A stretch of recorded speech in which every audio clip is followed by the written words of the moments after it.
Welcome to Kenton Teaches. Enjoy the video. You'll start by preparing both devices. Make sure your phone has mobile data and enough battery.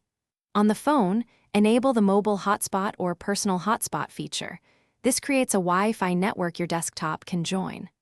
Write down the hotspot name and password and choose WPA2 security so the connection stays encrypted.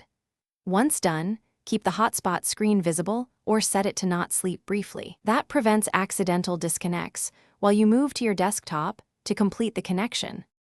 On your desktop, open Wi-Fi settings and locate the phone's SSID. If it doesn't appear, make sure the phone's hotspot is active and discoverable. Select the network and enter the password exactly as shown, then pick private or work network to allow sharing and printer access. If the desktop lacks Wi-Fi, plug the phone into USB and enable USB tethering, or pair via Bluetooth and use the personal area network option. These alternatives give you internet without a wireless adapter.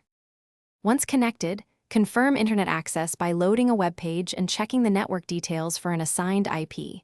That proves the link is working.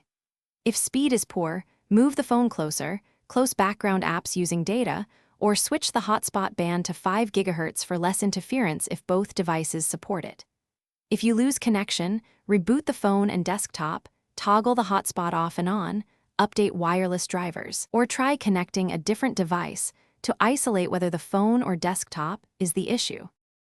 Thanks for watching. Please subscribe if this video was helpful.